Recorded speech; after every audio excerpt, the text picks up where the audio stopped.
All right, I think we're recording. My name is Eric Meeks. Thank you for tuning in. Let's share this properly, get everything set up.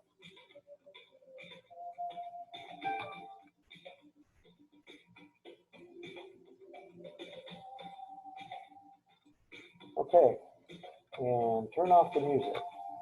I do like me a little David Burns with the talking heads. They were an awesome group. Okay, today's meeting, I call this my book club. Okay, and I'm going to talk about a book that I read recently that I just think was a fantastic book, and it's called Shift: How Top Real Estate Agents Tackle Tough Times. And this book was written by Gary Keller of Keller Williams fame. But when that's good information, I don't care who it comes from. I mean, not truly. I just want to be a better agent, and I hope that you have those same feelings as we talk about this and I share my insights and how this affects today's market. Now, this book was written about the time of the last downfall of the economy, what we call the Great Recession that happened in 2008. But there are some similarities between that market and this market, even though the prime factor in why our market recently has taken a dip is the coronavirus now versus banking institutions at the time and their lending practices. So there are some differences. And first, let me acknowledge those out there who are hurting the world right now due to the coronavirus. I really sympathize with you. My heart goes out to you, and I wish I had a cure, okay, for you. I think we all wish that. And I hope that you overcome it and that your family gets strong. And those that are trying to work through this, okay, whether dealing with unemployment or as real estate agents dealing with a market that is sliding downwards somewhat right now, I hope that we can all find important information that will help each of our lives be better in all those regards. And that is all I'm trying to do here.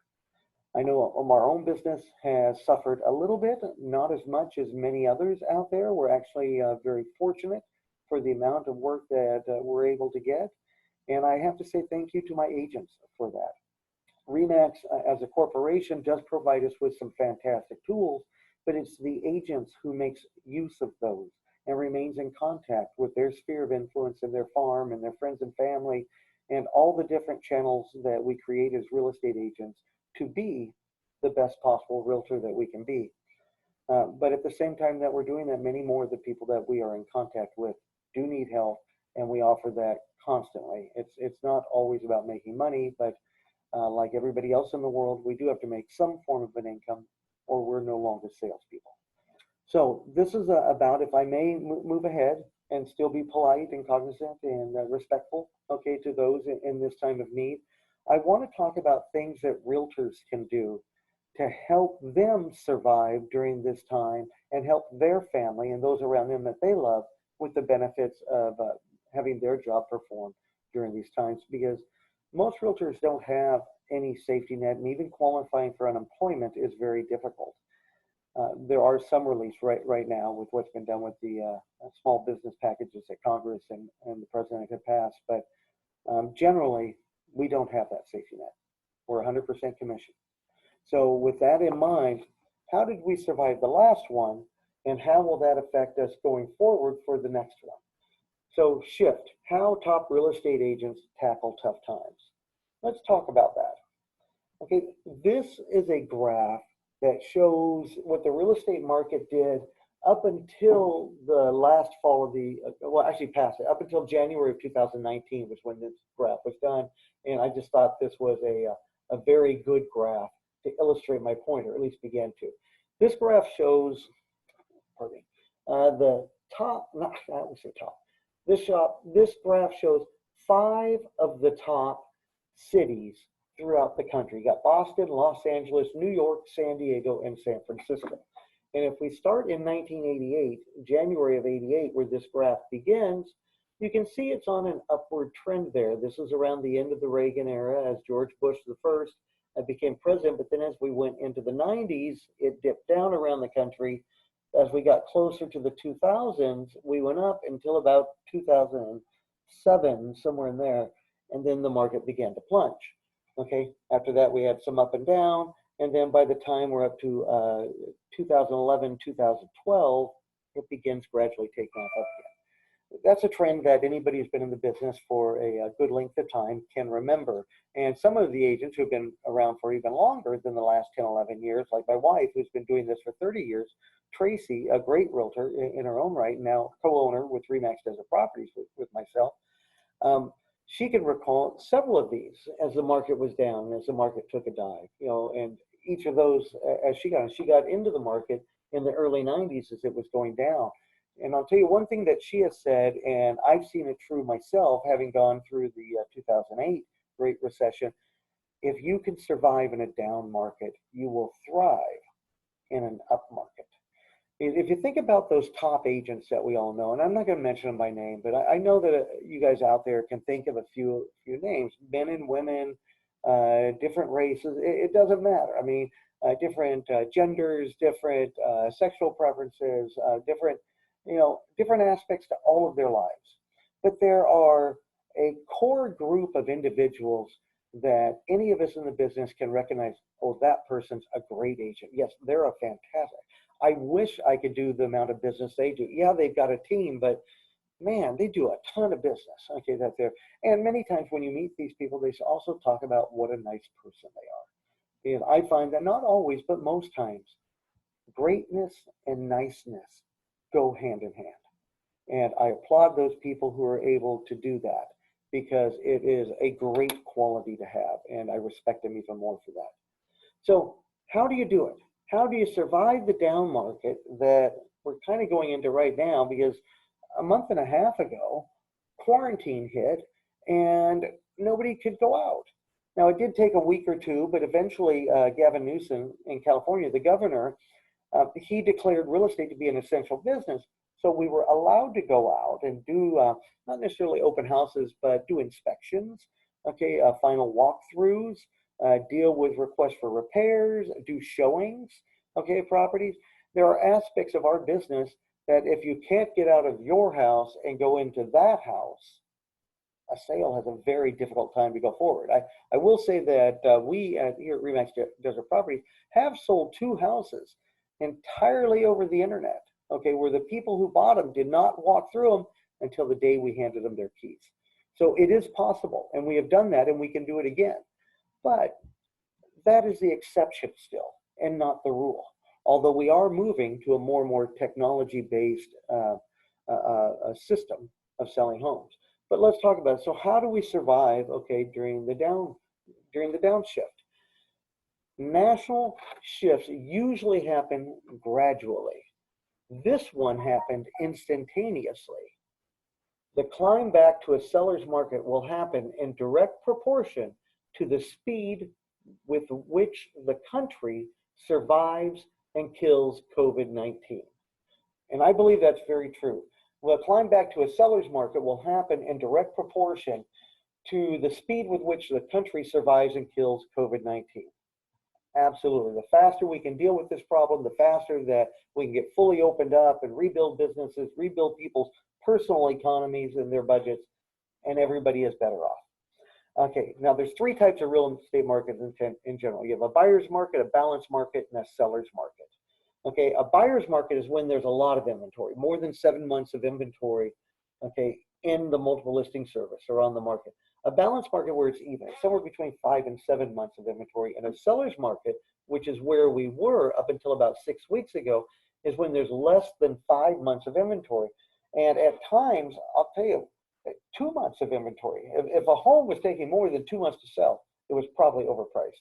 And if I saw homes that were just a little bit under the average price, closer to the, they'd sometimes sell in 2 days or a week. Okay, so it was very much a seller's market at that time. Now we're in that balanced market area. We haven't fully shifted to a buyer's market, although my personal belief is that a buyer is worth about 5 times of a listing right now. The probability of a sale, if you have an active buyer right now as a real estate agent, is about 5 times greater than if you have a listing. And I think that's important because buyers have virtually disappeared. They have not entirely, because as I said, we're still doing business. I think we put 3 or 4 in escrow just in the last couple of days with us. But in general, if you ask a quantity of agents, which would they rather have right now, buyers are much higher on the totem pole than where they were 2 months ago. So we're in this balance market right now, in between. And what I equate that to being like, have you ever been on an airplane and it suddenly takes a downward thrust and you kind of lift out of your chair, and if you're seat belted in, you feel it pull up, okay, but it's definitely, you kind of lose your footing. In real estate, in a plane, that's kind of fun if you know you're really not in danger. Astronauts do that for training, where they do it for a couple of minutes, okay, as a way to get used to floating in space. As a realtor, when that happens with your business, not fun at all, okay, because at that point you're like, oh my goodness, what's happened? My lead channels have disappeared. Nobody's calling me on my phone anymore. My sellers are wanting to back out. You know, that's, you become very uncertain of what's going on, and of course the news is pounding you all day long about what's going on in the world. So it's a very uncertain time. So what do you do? What you have to do is you have to first identify the problem. It's called the law of equilibrium. If you read it up here, the law of equilibrium. Okay, that's where we're at right now. Now, this is a great time to shift your attitudes and skills with the market. Think of it this way. If you don't have any buyers, or as many buyers, or if you don't have as many sellers, you probably have more time. So let's try to address what to do with that time in order to help create additional business. I want to talk about what's happening time-wise with it, because there are some factors that happen during this period of equilibrium and where we're headed that are going to be of benefit to you very, very soon. And you need to recognize that. Okay, this graph here shows a line of available income. That's basically talking about an upward market of homes, okay, where there's more inventory coming on, there's more buyers in the market, prices are driving up, we're making a greater quantity of sales, and then something happens in the market to shift it downward. This is where we're at right now. We're somewhere in this area. Okay, we're not in the very tippy top of it because we're already a month and a half in, but we're somewhere, okay, in that range. This line here represents the lag. I want you to start thinking about the quantity of agents in the market as the market is growing. I think just about every agent or every broker out there would agree that more and more agents get into the market when it's swinging upward. And the longer it swings upward, the more agents that come into the market. People who are absolutely smart people in their own right and are sitting at whatever job they had and seeing the commissions that realtors are making during the good times, say to themselves, I should get me a real estate license. You know, a lot of people are making money in that business. I can do that. I can be a realtor. You just go show a few houses, write up a contract. The next thing you know, you've made a big chunk of money. It's a little more difficult than that, and many of them find that out when they get in. But that's the general mindset, right? Okay, so as that happens, there is a time lag between where the market is actually going and the quantity of people in. Because if you think about this line here in between it, okay, as people are going out, then you're having greater and greater numbers come in. But when you reach the top, okay, up here, then you have the downward swing on it. And you see the time lag again right there. So what has happened here is there is about a month's delay between the perception of where the market is and where it actually is. And that's what this represents. And I can give you a fair example of that. You know how Palm Springs Regional Association of Realtors and California Desert Regional Association of Realtors, those of you who aren't aware, those are our local MLS boards, multiple listing service boards here in the desert. And agents generally belong to one of those two. So those boards get together and once a month put out what's called the monthly housing report. and it tells how sales were this past month and how it compares to the months before and the years before, so agents can tell how much the market is swinging up, if it's staying the same, if it's going down, how much prices have fluctuated, quantity of homes that are on the market, all of those types of things. And for the last 10 years, every month that you looked at it, just about up and up and up and up and up until just the last month and a half. Okay, so the statistics on that to me will be the most important, will be out in roughly a week from now. And when they come out, we'll talk more about those in particular.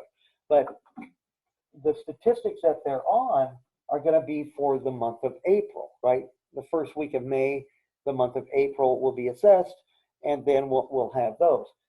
Well, so that means you run about a month behind on it. So as deals become harder to make, as listings become harder to get, as buyers are harder to find, the agents out there in the world suddenly see their pipeline of business dry up. And they may complain about it around the water cooler, or send emails or text messages back and forth to friends as they're struggling to deal with the new reality, but they don't have a basis of fact on a more widespread way of addressing the market. They only have their own personal experience. Whereas when a report comes out, then they could go, see, the numbers have been confirmed. It's not just me. Okay, that's what salespeople in any industry does. Okay, but what will happen at this time is that as the market is going down, the agents are getting out. So when it finally gets down, it's hard to say, but in that bottom 10, 20, 25%, somewhere through there, we'll hit this gray area circled here. That's where the thrive comes. Up in the top half, up here, okay, this is where you have to start getting creative. This is where you have the extra time. You want to work your business as much as you can. I'm about to tell you exactly how to do that. But that's the area where you want to work. You're the hamster on the wheel. You're just working. And sometimes it feels like nothing's happening. Okay, but you just work. As this starts happening here, as you get to the bottom of the market, so many agents have gotten out of the business who said, I think I'm going to go file unemployment. I'm going to go back to my old job. Whatever it is. Okay, they're no longer a realtor though. Okay, and as those people have all gotten out of the business, those who have survived, and some even thrive, because some people go after foreclosure listings or short sales, or they continue to maintain a good relationship with their sphere, so they have actually thrived a little bit in a down market. And all you have to do is keep your business the same, you'll see in just a second, to thrive. It's tough. Many people are seeing their business dwindle. But let's go on, because as you hit this is where the next top of the industry market leaders of real estate agents come from. Those who are survived and even increase their business a little bit in the downswing. When it turns and begins to take off again, suddenly they are like launched out of a cannon, okay, with what happens to their business. That's how the next top industry leaders get made in this business. So this is where it's happened in the past. And the dotted line is the quantity of agents, okay, that are in the industry. The solid line is the amount of business being done. So in the areas where you have considerably less agents than the quantity of homes being sold, those are the peak of markets where you've heard about, man, the business was good then. I wish we could have those years again. And while there's a little bit of that, there was a lot of that in the late 70s, unfortunately, during the Jimmy Carter era. It dipped, and it took Reagan a few years to grow it out. There was a little bit here later in the Reagan era, but through the mid-90s and the earlier 2000s, those were some great years, okay, for people. I was not in it in those years. My wife was. She did exceptionally well. But if you look at what happened there as we started getting about the time when the economy dropped, the quantity of agents, the dotted line over there, has virtually matched the amount of inventory. So you've got a greater amount of agents with a greater amount of inventory, but they kind of balance each other out. And as the economy went down from the housing crisis, there were too many agents. Everybody was struggling to find a deal. So then we come forward to now, and the last 10 years have been pretty good. But I'll tell you, if I could run the numbers, you would find a great amount of agents in, again, competing for a small amount, or for a great amount of agents for a great amount of deals. So the really good ones still do well. If you've got a good business plan, you market well, you present well, all of those things that it takes to be a good agent, you've still done well. But in that second half of agents who are struggling, and I'll tell you, out of roughly 5,000 agents, the last time I did statistics on agents as a group in the Coachella Valley, out of roughly 5,000 agents, only 800 of them did 4 deals or more a year. And 4 is a little low threshold. I mean, as you get to like 6 deals a year, it's less than 500 agents. So 10% of the agents are doing a half a dozen deals or more a year. So let's go on here to the next one. So to thrive in the upshift, you must first survive in the downshift. However, there's nothing that says an agent cannot thrive before the market shifts. This is where I talked about if you can maintain your business. So this is a what if scenario. If this were the entire market, okay, during the good times, and you had 20% of the market share, and let's just say 20% of the market share in a condominium development, in a housing project, okay, something like that, you know, where you set your farm, you're working in, maybe it's where you live, maybe it's just where you want to do business, but you've got your market area that you're trying to do more than anything else. So you've got 20% of the market in there. Now, as the market goes down, your 20%, if you retain the same quantity of homes that you're selling, becomes 35% because the market goes down. If the market falls further and you are still able to keep the same quantity of sales, your market share is 50%. And realize it's 50% even if prices have dropped, because we're talking quantity of sales. That determines market share in one way. You can also do market share by overall volume, which is price. But in a downturn, you're better to register the quantity of sales for your market share. Now, so how do you shift to prepare for the market plunge? Number one question I get from my own agents or any agent I talk to, or even the general public out there thinking about buying or selling the home as an agent. So how do you prepare for times like this? Because if they're your friends, they know that you're working on commission. There's no salary with being a realtor. Okay, can you do it? Do you want to do it? I hope you're saying yes. Because the number one thing you have to do is shift your attitude. It's easy to say during a down market, oh my goodness, it's so hard. I can't believe it. The bills, the kids, my spouse, my pipeline, I just don't think I can do it anymore. I don't know what to do different. I can't believe that everything I've done up to now just suddenly dried up. Well, a man or woman is made up of what he or she thinks about all day long. I got that quote up there. It's by Ralph Waldo Emerson. He's a writer from the 1800s, a philosopher, a theologist, and one of my favorites. And I think you've probably heard that same quote, a man or woman is made up of what he or she thinks about all day long, in a couple of different ways. There's been lots of people who have made similar quotes like that. I read another one by the Dalai Lama at one time, very similar, but essentially the same in spirit. Well, each and every one of you can decide to either pursue what you want or run away from what scares you the most. And I'm sure what scares you the most during financially difficult times is your budget and your bills and how to do it and keep food on the table. A lot of people in this country right now are suffering that. So I don't want to make too light of it or anything, but it's a real thing. The time is now to quit letting your fears minimize your marketing efforts. Right now is the time where, as an agent, you should buckle down and keep doing the things that were the best before this, because this equilibrium time that we're in right now will eventually drift away. You will get your footing again, even if the market is still in a downward swing, you will find your footing. And it is those same tools that you will use from the good time to survive or thrive in a down market. The secret to surviving in a down market is no different than the up market. The key is to focus on being a lead generator and a lead converter. No difference. So where do the best leads come from? No difference. You work your sphere, you work your farm. You do your social media, you do videos, you do e-newsletters, you farm your farm. Those were the tools that always worked for me. I'll tell you, when I did, I liked, as an agent, when I was an agent, and I was an agent for 10 years, uh, I liked things that were inexpensive or free. Okay, I used to say cheap, but cheap has a negative connotation to it. Let's say inexpensive, because I did some very quality work inexpensively that was absolutely amazing. A YouTube video costs you nothing. And if you've got a good camera, which most of us do on our phone today, you can shoot a YouTube video for nothing and post it.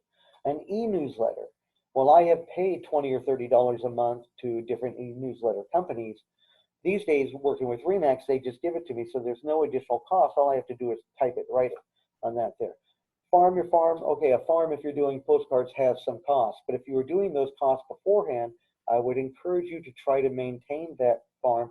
And if you're not, you need to start one. Okay, we offer some very inexpensive farming assist programs here at Remax Desert Properties, but I don't want to make this about selling us versus somewhere else. You may have similar tools wherever you are. And if you do, you should take advantage of them, because the more you farm, the more you work your social media, your friends and your family, your sphere of influence, the more when those people are either asked by others, do you know a good realtor? Man, it's a tough time out there right now, and I really need a good person to represent me. Or the more they want to do it themselves. You're probably not the only friend they've got who's a realtor, but you want to be the best friend they've got who's a realtor who still has his head about him or her. You want to be the one that say, I don't know how she does it, but she seems to still be selling houses at a time when most other people can't pay the rent. So, and even if it's not the absolute truth that you're doing it, you don't want to give the appearance that you don't know what's going on. You want to try to self-educate. You want to teach yourself where exactly the market is at, not just in an overview, but in the particular areas where your friends and family want to be. You want to get that data to help them through their thinking process and do it in a positive way, even if we're dealing with a market that's going downhill. And there is a positive way to do it. I'll tell you, I mentioned earlier about sellers who want to put off until the fall or when this is all over in order to put their property on the market. And let me just back up here, okay? If we were looking at this one again, okay, and we were somewhere right after here. I mean, we're over there in the end, but I can't reach that far. So if we were somewhere over there on the end, let me ask you, would the comps be better if you sold right here? Remember, 6 months of comps. So you got some good comps, okay, in there. So your comps are here, or if you're right there at the edge, are you better to have some of that tippy top in your comps? Or are you better to wait till it's over and have 6 months of slide behind you? I think you're better off doing it now, pricing it, even if it's a little less than where it was 2 months ago, pricing it to make you the next person to sell and to cash out.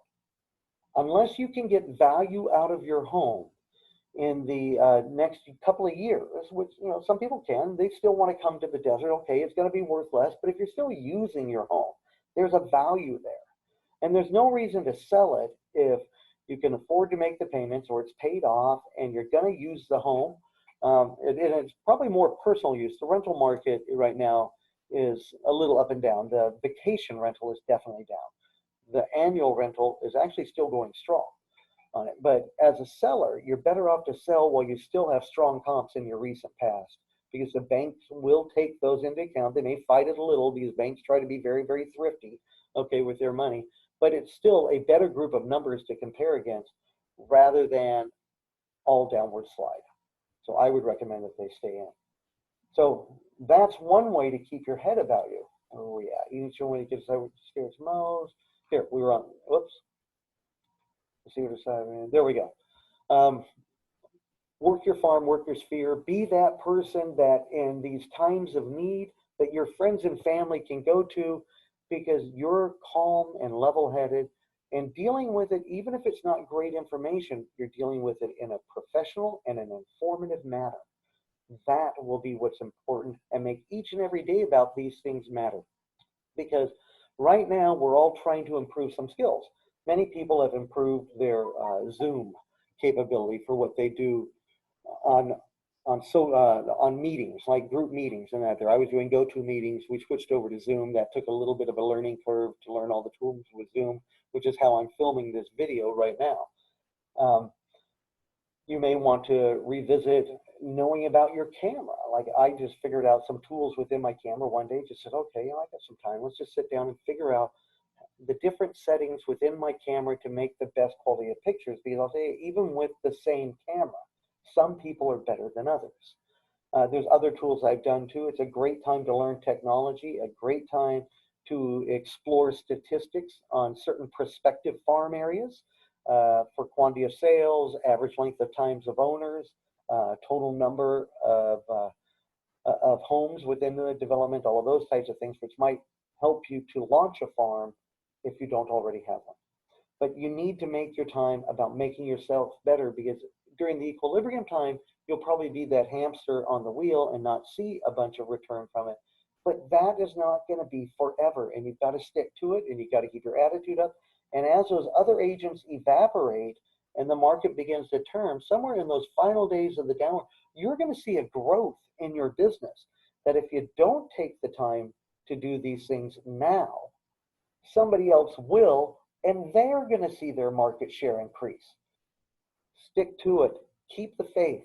Keep the attitude up. I'll tell you, it's worth it. There is a payoff. Every great realtor in our industry today had to go through the same thing at some time. I hope you can too. The other thing you need to do, and this one almost goes without saying, is manage your budget. You need to really take a look at where you're spending your money, not just on your business. On your business is important, but at home. Because at home, making sure that you've got the money for food or toilet paper or the necessities of life, and maybe not so much Netflix or Amazon Prime, or can you downgrade your Wi-Fi a hair and still get by? How much are we watering the grass? I can't even think of them all, but I'll tell you, I've been through a time in my life like this, and I know it's important to keep your head on, to keep your bills straight, so that you can continue to put your money and your effort where it's most important and most productive. You need to do that. Now, this book has lots of other chapters. Remember, we're talking about shift, how top real estate agents tackle tough times. And just to look in here, okay, at the table of contents, let me just find it here. Okay, do more with less, leverage. Get to the table, lead conversion. Okay, find the motivated, lead generation. Every real estate agent out there should be looking at themselves as a real estate marketing agent, number one. If you don't have prospective buyers and sellers in front of you on a regular basis, you can't close them or earn their business. So you have to be a lead generator and a lead converter before you're a closer. Got it? Okay. And then it talks about price ahead of the market. I talked about that a little bit. That was where I talked about, is a seller better off to go ahead and list now or to wait 6 months or more and have an entire negative history behind them? I think now is much better on that there. Creative financing, you need to learn your financing options. There's a lot of things here, and master the market of the moment. Short sales, foreclosures, and REOs. Extremely important looking forward at the next couple of years.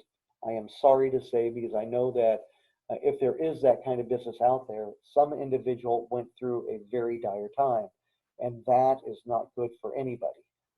However, much like survivors of any negative time, we all have to rebuild, and it takes people that will come in and deal with that and clean up the situation and make the best of it for everybody involved. And as realtors, we are a portion of that mindset. So I encourage you that while you're doing it, to be kind, to be courteous, and help ease those people's life. Because I'll tell you, if they're losing their home, they might still need a rental.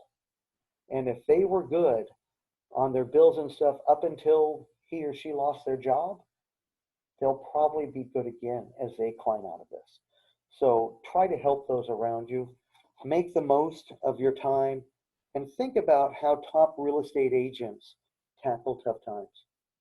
That's what I'm doing. That's what I'm encouraging my agents to do. My name is Eric Meeks, and I appreciate your time, and I hope you found this fun and interesting. I'll talk to you again at some other point, and I'll be posting videos like this from time to time. Thank you very much, and have a good day.